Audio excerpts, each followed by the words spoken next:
And I'll say, well, just go with me to the food bank. And what we'll do is we'll just sort cans, right? Like there'll be a bunch of cans on a table and we'll sort them and we'll talk. By the time we're done, the person feels better. And I'm like, isn't that interesting? You feel like you're going to give and you don't have any more, but then you feel so much better. Just trying to figure out a way to connect and help your fellow man. And I know it sounds so backward to what we're thinking, like you're depressed, how are you going to help anyone else? But it will pull you out if you can find somebody to connect with and help and love. It will begin to stir something in you that will give you some purpose. I've seen so many times people who are like, man, I am just absolutely don't want to go outside. I'm very low. And I'm like, just come with me. And what we're gonna do is we're just gonna go around to the hospital and we're gonna say hi to kids that are terminal, you know? And all of a sudden, it will completely change your life because you will start to see the value that you can bring to someone else, and it'll show you that you do have value. And that's the thing we This is Upbeat with beatboxer, musician, speaker, and show host, Harger Kane.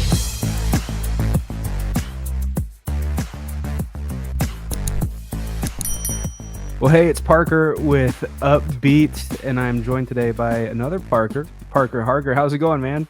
good, so good. So good. Like the hat says, if you're not just listening, if you're watching the podcast, you can see that he is wearing a hat that says "so good," and that's what we are going to be talking a lot about today. So I like kind of jumping in first with story and kind of learning about you for the listeners who maybe haven't heard of you. Um, Fill us in on kind of what inspired So Good and how that is kind of linked to your story. Yeah, it's funny. Anytime I tell a story about so good or anything that we're doing, the person will say so good somewhere in the next phrase or two. It never fails. It's so funny. So like if I say, "Oh, like today we did Toys for Tots," they're like, "Oh man, that's so good." And then they're like, "Oh, that's so good." And then they, it's just kind of like That it repeats clicks. itself. It clicks. And that's really the story. If I could go back, my dad passed away in 2015 of a brain tumor, and that really set me on a trajectory that I see now. But it's really hard when that happens, right? Like all you know is that like your father has passed, and it's difficult. Um, but one of the things that it made me do was like kind of take stock of the future, right? So when your dad passes away, you you instantly realize like the shortness of life, not like you don't before, but you more just more so realize how short this life is and things like that. And then, I went to my dad's funeral and a bunch of his buddies are there and they're in their 50s and they're like, your dad was this. He was amazing and he was kind and he was generous. And you start to think, man, maybe I'm doing this all wrong. Like I'm stocking up for the future for myself, like making sure my 401k and looking for opportunities to, make money and grow and things like that. But maybe it's like right now, maybe life is happening right now. And I think that's what we forget so many times, even as parents, is that all of life is happening right now. Like everything that we talk about in the past was just the most mundane part of life. We were like, "Hey dad, hey mom, do you remember when we did this?" And they're like, "Yeah, barely." And it's such a memory, but you're living in it. And so it really helped me. My dad passing was like live in the moment. So I would say that was the beginning of So Good. And then 2 years later, I was doing some work. I was out in Las Vegas, Nevada, and I was, riding the elevator, and I saw these guys were dressed like they were going to a country concert, and I was like, "What's going on?" Like, "Oh, there's a big country concert across the street. You should go." So, a buddy of mine were like, "Oh yeah, we'll go." And so we started to go to the concert, and the guy I was with was like, "Hey man, let's go get something to eat first. I really don't like country music. So if we could, minimize the amount of time I have to be over there, that'd be great." And he was another work buddy, and he was just gonna go with me to kind of like, some moral support. And it's like, hey, it was something to do. And then as you know, there was a mass shooting that happened as we were, on our way. And 58 people passed away. And I had a really rough time when I came back to Idaho because I mean, just like what's happening in Israel or anything, if you're there, you very much understand it, and it's like, wow, and you live in it, but then you come home and everyone is just kind of, they're doing their day-to-day lives as they should, and I had a really rough time with that transition. And so I started just kind of doing things around the community to help and just really ground me. So I would go work at the food bank for a while, or I would go down to the VA home and just, play play games, Monopoly or something, or poker with veterans. And then one day someone was like, "Hey man, that's so good," and that's the story. So the two stories I would say that are the catalyst, the seeds of So Good, is those two experiences in 2015 when my dad passed away of a brain tumor, and then in 2017. Awesome. Yeah, thank you for sharing that. It's crazy how if we just kind of pay attention to the things that are already happening in our lives, we can kind of pick up the breadcrumbs, I like to call it, like God leaving us breadcrumbs, and if we're not paying attention, we don't get those opportunities, but if we are paying attention, we'll pick up on it. And that's kind of at least what I think from what you just shared happened to you with So Good. You could have just, heard the two words and moved on, but you heard the two words and it stuck. And I was just going to say too, a lot of people have this, desire to be good, right? And to do good things. But not a lot of people take that extra step to creating a nonprofit and, like, really helping their communities. So what is it that, I guess, made you take that leap and build a brand around it? And then how do you, I guess, keep being fueled to work on that? Yeah, so I mean, again, the next story, the next step in So Good was that in 2019, 2020, a couple years after that incident that I had in Vegas, uh, there was COVID started, and I saw this fracture in the community that wasn't like the shooting, but it was still like was impacting all these lives around me, and everyone was kind of taking sides on things. I was already doing stuff that was good, and I think I had made a couple of So Good shirts, but we weren't really doing much. We weren't a nonprofit. We were just, like just trying to do some stuff in the community. And this idea came to me that what happened with my dad and like what happened in Vegas and what happens everywhere is that they're just random acts of violence. We don't really even understand them. They don't make any sense. You cannot draw any parallels like, well, this is why that happened. Like sometimes it's just completely it's just evil and it's random. It doesn't make any sense. And so I thought, what if I did the complete opposite? What if I did random acts of kindness? And it was really what kind of kept me sane through COVID because we lived through COVID. So everyone, listening to this, me and you talking, we understand it. But even to this day, it doesn't make a whole lot of sense, right? Like it just there's so much of it that still were unknown and people question, but we were just kind of doing things because we were told, and we just we lived in that world. And And there's a so lot of division, like, people were torn yeah, apart from each other and yeah, just bad right, things all over is what it felt right. like. And so my thought is the only way for me to make this right for myself is to go do something good. It was like almost like a counterbalance, right? So I go to school and I find out, my kids aren't going to be able to school this month. They're like, they got to go home. We're not having school. So they're at home and they're asking me why. And I start to think this negative stuff is happening to me. This negative stuff is happening to the world. This is not good. And then I thought, ooh, but what if we did something good? What if we hired a coffee truck to go do free coffee for all the teachers at St. Luke's? So St. Luke's or not teachers, all the, hospital staff at St. Luke's. So everybody comes out, they've been there for 16 hours. They were all wearing masks back then, and they're overworked, underpaid, all those kinds of things. And they come out and instead of somebody, yelling at them or something like that, we just do something nice. And you mentioned, there's a phrase in the Bible that says, a cup of cold water in my name. And it's like no politics, no division, just giving out a warm drink on a cold day to somebody who's working hard. And that's really was the catalyst. And then from there, So Good really became the motto of my life and the motto of the lens I see everything. Yeah, which is a good reminder for everyone, we just get so caught up in the mundane and in our routines and focused on all the reasons why life sucks. Yeah, And right. so that's a good reminder, and I like what you've done too with having merch around it and the hat and the hats, they have lots of different kinds and shirts and stuff. Where can people go to, I guess, get that merch? And then also, what is your experience like been building this brand? Like, did you have any kind of brand experience before this? Absolutely not. And it's interesting. My wife was asking me yesterday, like, where do you want to go? And I feel like I have done all that I want to do. As far as the brand is concerned, I I'm not looking to be a social influencer or make money. The brand is always people asking me like, "Hey, where did you get that hat or where did you get that shirt?" And I don't sell them.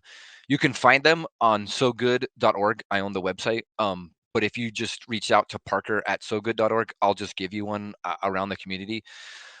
But my idea was like, there's so many different brands out there. There's like the Nike and Just Do It. Like, what if you wore a shirt, at school or somewhere, and you were doing things that were good, and the brand was just, hey, I'm doing things that are good. We're just people that are doing things that are so good.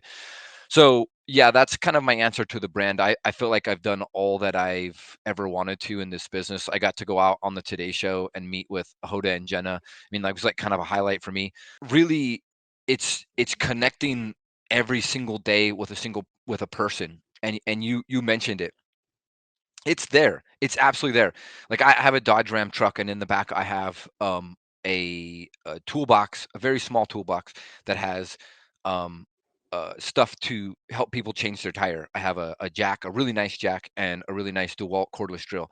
And probably once a week, I change a tire on 84. And I was leaving the Boise State game. I got on the freeway and I passed a car that had just blown a tire, and I was like, I got 5 minutes. So I pulled over. Guy was like, dude, I'm so close, but I can't find my tire iron. And I'm like, no, don't even worry about it, man. I got it. And just, you take off the lug nuts.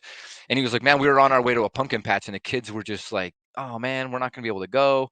And, it took 4 minutes of my day to do that. And I'm not saying that's for everybody, but if you look for it, it's out there. And so for me, that's what So Good is about. It's not a brand, it's not a money-making thing, it's not a nonprofit, it's not even a charity.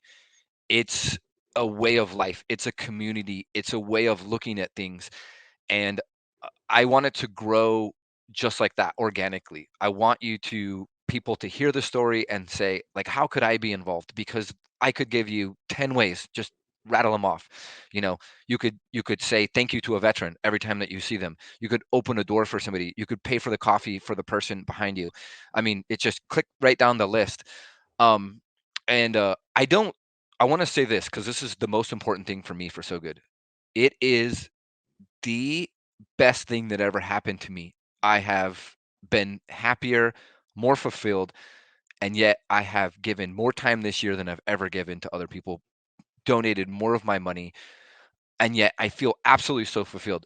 And the reason I say that is there's so much out there, self-help books, and I think they're all amazing, but they're always like, love yourself, make sure that you're taken care of. And I think that's good. I think that's good for the, mental health.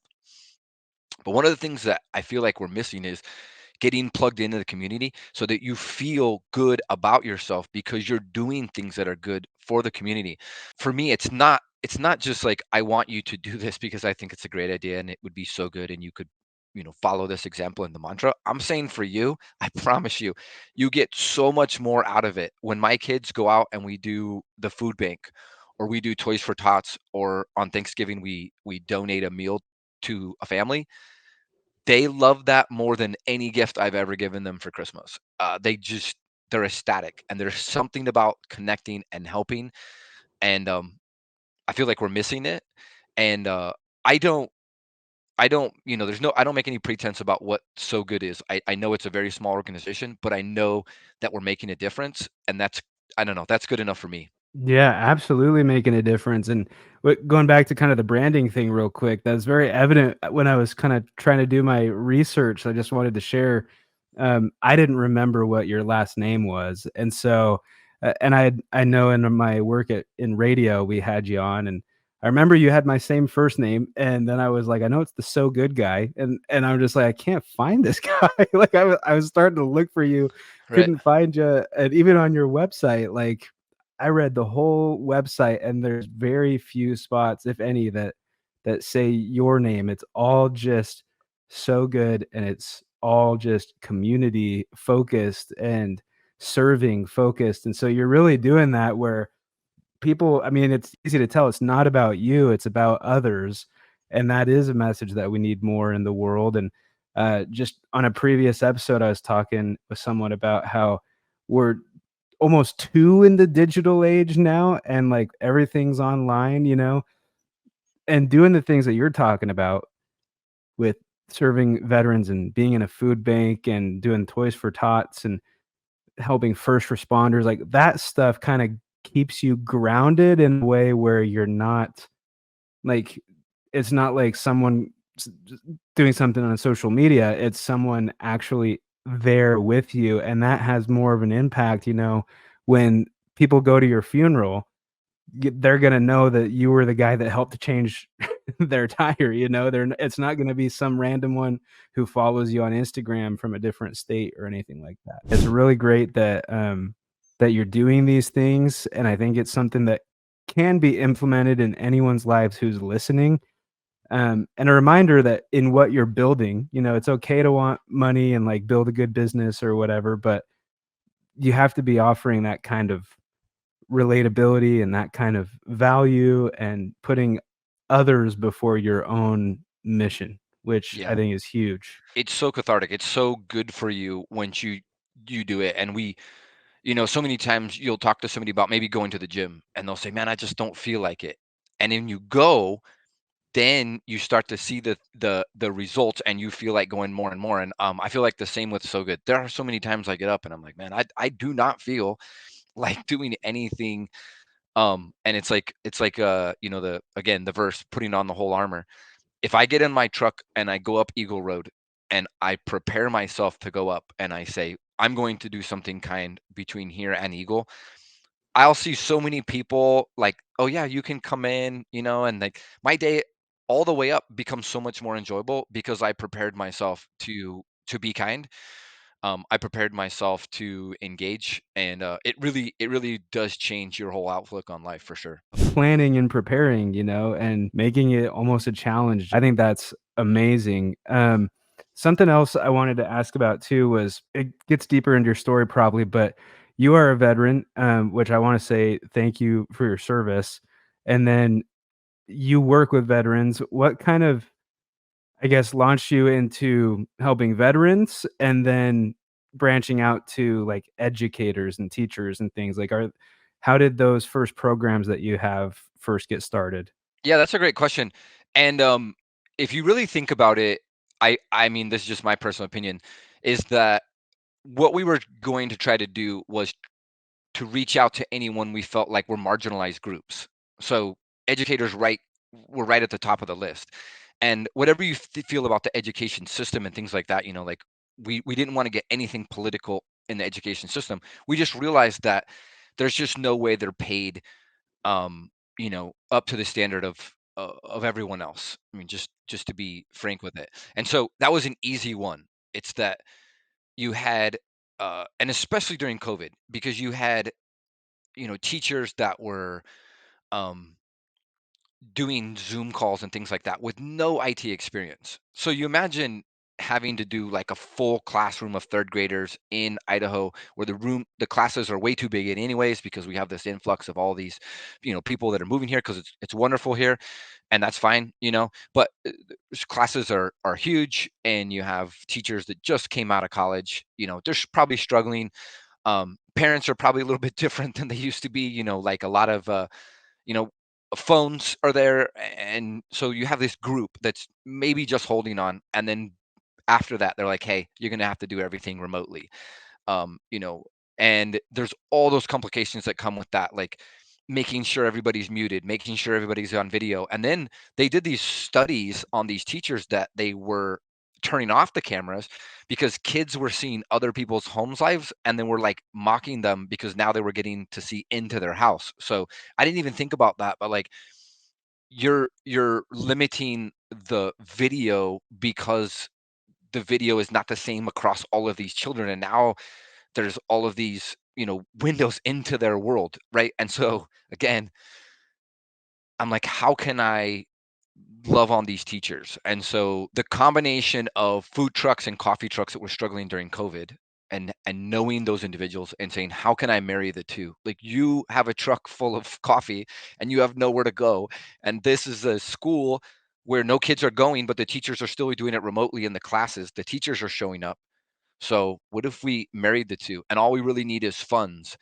And you kind of have to put your money where your mouth is and just say, hey, this is something that I want to do. My wife and I were like, look, we spend X amount of money on going out to eat or whatever. We just set aside that, and it worked out. And then the veterans, obviously, because I was a veteran, and but I was a veteran during a time when it was the great time to be a veteran, right? Like I went in 2002, right after September 11th. I actually joined right after September 11th. Was in, you know, the 2002 time frame where, you couldn't have a more unified America. We were all excited about America, and it was a lot of patriotic and patriotism. So I looked at that, and then I looked back at like the Korean War and the Vietnam War, and I was like, wow, there's this whole group of people that came back that no one said anything nice to for a very long time. During COVID, I was working at the VA home, stopping by and saying hi, and then all of a sudden I couldn't anymore. And it I could tell it was tough for everyone there. Like you have this group that they don't get out like we do. And so, if somebody comes in to say hello, to come play a card game, or brings a dog so they can, they have like a day where they pet dogs and people can bring their dogs and no one's coming in, it's going to be really tough. And so, again, just another group that I was like, we have to do something kind and nice. And so everything has been very organic in that we looked at groups that were marginalized. And so the three that I found right off the bat was, first responders, you know, police and fire, health and healthcare. So I guess four: healthcare, first responders, education, and then veterans. And that's really where we've focused all of our time and effort on. Awesome. And this has been continuing since you said 2015? Yeah, I mean, after my dad passed away, we were doing a lot of stuff in the community. It didn't really become so good, the brand, until probably the last 3 years. I didn't really want to start a nonprofit. That was never my intention. The nonprofit part came because, if you know anything about nonprofits, is that a lot of people that donate want that feeling of like, hey, I'm donating to something that has an EIN number that I'm going to get some tax benefits from, that I know what is, where the money's going. And so I thought that was fair, to have a board of directors to show the dollar in, dollar out. And even as of today, like we are 100% dollar in, dollar out. And you can go look at different organizations, like St. Luke's, or because they're a nonprofit. And then you can see, hey, if I donate $1, how much of that is actually going to this nonprofit? And because you have to tell. And a lot of it, some of that money goes to upkeep, of course, and to pay people to work there. And so I've always wanted to stay at that balance where every dollar came in, went out. Like we don't take any money, no one gets paid here. Everything is donations, and then we put our own money into it. So yeah, we've been doing it as a nonprofit for about 3 years, and still very much tied to those programs. I do a lot of free coffee for teachers, obviously, with coffee trucks and food trucks, a lot for healthcare. So, the St. Luke's, the St. Al's. Um, we still do a lot for law enforcement. So, Idaho State Police, Meridian Police Department, Boise Fire. And then the veterans, the one thing I really love to do, probably my favorite thing of all, is we buy tickets to Idaho Steelhead games, Boise Hawks, Boise football, local sporting events, and then we pick up vets from the VA home, Meridian Speedway, and take vets to sporting events. And people are always like, how do I do that? And I'm like, it's super easy. Buy an extra ticket, go down to the VA home, talk to the staff. They'll link you up with somebody, and then it's just like taking your grandfather or grandmother. I mean, you just pick up somebody, take them to the game, and they absolutely love it. I bet they do love that. That's gotta be a really fun thing. Well, cool, man. You're doing good all over. I wanted to ask if you could share maybe a specific story where, like, you got to see, like, or have this full circle moment, where something you did kinda led to a ripple effect, and then you got to hear back about how it impacted someone maybe that you weren't initially reaching out for. One of my favorite is a little girl named Peyton Parker, last name Parker, that has cancer. And just the connections. There's just so many different connections with this little girl. But we were doing free coffee for healthcare. people down at St. Luke's, and I had watched Maggie O'Mara that night, and she had done a story about this little girl that had cancer, and she had a tumor, and it was very similar to my dad's tumor. Hers was in her stomach and chest area, but my dad was in his head, but very similar aggressive tumor, and super cathartic, super full circle for me to meet her and go do stuff together for her. And Maggie did a story about her, and then I think she did a story about So Good a little bit after that, and then her and I met. Me and Peyton met, and I got to do football games with her. And when I had done Toys for Tots, they had donated a few bikes, and we got to give some bikes to her family, and it was just really amazing. And then a couple weeks ago, I was at a lunch for Tommy Alquist. He runs a nonprofit called Inspire Excellence, I believe. And the person they were giving the award to was Maggie O'Mara because of all the stuff she's done with Seven Heroes. And so in those videos of her, there were all these pictures of all these different connections. There's a lady named Becky Barkle, and she runs the food bank out in Marshing, and she's a really good friend with Peyton. And just all of those connections, watching that video and thinking about all the people that I met in that connection, like Maggie doing the story, me doing the coffee, but being there and giving coffee to one of the nurses, and then the nurse saying, "Hey, would you like to talk to Peyton?" And then getting to meet Peyton, and then being friends with her and her family. It's just been amazing. And I mean, I could tell you story after story after story of connections like that we've been able to make, that we've gotten to see different sides of it, like meeting them, and then maybe donation for Christmas, and then watching that family donate something to someone else. The stories just go on and on and on. Yeah, and again, it's like it wouldn't be there if you weren't doing it, and I think that's a big takeaway for everyone listening. It's like the opportunities are there, and you gotta take advantage of them. If you ignore that and just focus on your day-to-day grind, all that web of stories and connections, like what you're saying that you have, Yeah, it wouldn't even be there, which is crazy to think about. right. So Upbeat, that's the podcast name. A big reason I started it was for creatives, side hustlers, entrepreneurs who are trying to like build something, but they keep getting discouraged, or even more so than just being discouraged, they struggle with like depression and like a lack of belief in themselves, and they get to a really dark place. And I was just thinking, with everything you've shared thus far, you work with people or help people who have been at the bottom of the bottom, like they know the worst feelings ever. What is it in those people do you see kind of pulls them out of their negativity and kind of like helps them be so good or helps them be upbeat? Um, what keeps them going and takes them out of those really dark times and helps them push forward? Man, that's such a great question. And I mean, I don't talk about it a lot, but I think we've all been through, some really dark places, and I've been there. Sometimes where you just, man, you go back and you even think about them, and they're almost too dark to even think about. I journal every day, and sometimes I'll crack open from several years ago, and it's tough to even read. Almost like reading something you don't, it was you, but it's such a long time ago. But I don't know. I'm just such a proponent of finding a way to connect with somebody else and give back. And I know that's such a weird thing. A lot of times people say like I don't feel like going outside, so I can't do what you do. I can't connect with other people because I have nothing to give. And if when I feel like giving something, and I'll say, well, just go with me to the food bank. And what we'll do is we'll just sort cans, right? Like there'll be a bunch of cans on a table, and we'll sort them and we'll talk. By the time we're done, the person feels better. And I'm like, isn't that interesting? You feel like you're going to give and you don't have any more, but then you feel so much better.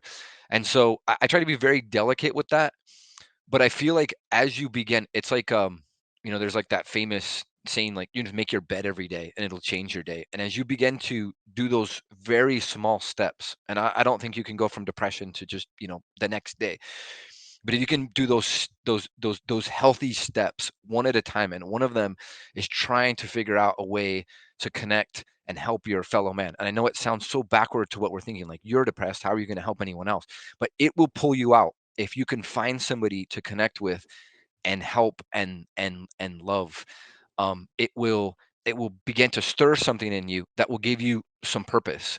And I'm not a mental health professional. I don't have anything, any classes or any training in that. But I've seen so many times people who are like, man, I am just absolutely don't want to go outside. I'm very low, and I'm like, just come with me.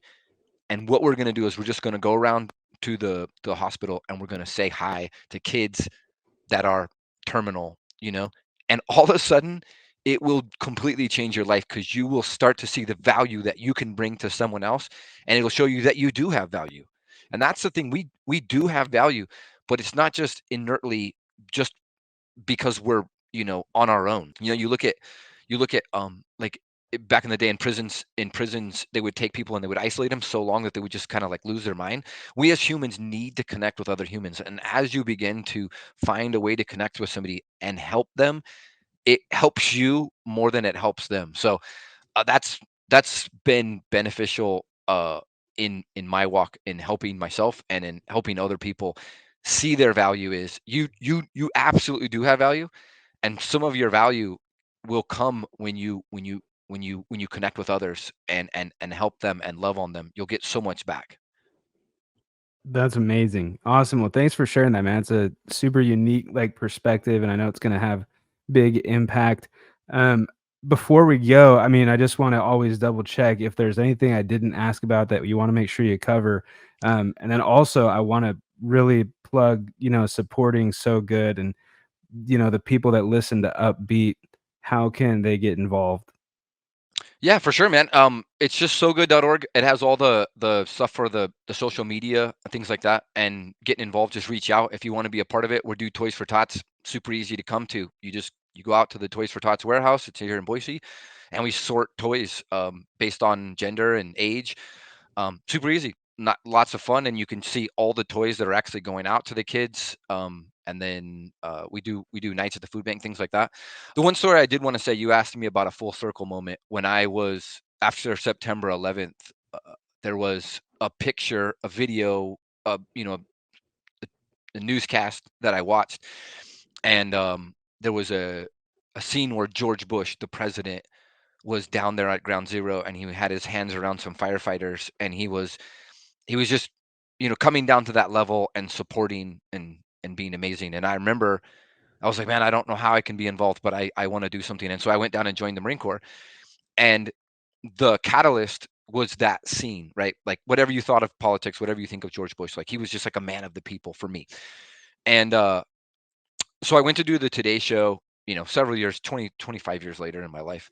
And Jenna Hager was there, and she took me aside and she was like, hey, tell me the story about you joining the Marine Corps. And I said, it was interesting. There was this scene, and I told her, and all of a sudden I realized I was talking about her dad, and I kind of full circle, didn't put the two and two together. But the reason I say that is that, like, one person's kindness was impactful to me, that made a difference, and it kind of changed the trajectory of my life. Like, I joined the Marine Corps, and I started to do things that were of service. And I know that George Bush today has no idea, and he'll never hear the story, and that's totally fine. But it was so beautiful to me to tell his daughter, like, you have no idea the power of those words, the power of the moments of when you put your arm around somebody, you put your arm around a firefighter, and you like, we're in this together. That it impacted me, and it impacted any impact I make can be drawn back to those times of people that impacted me.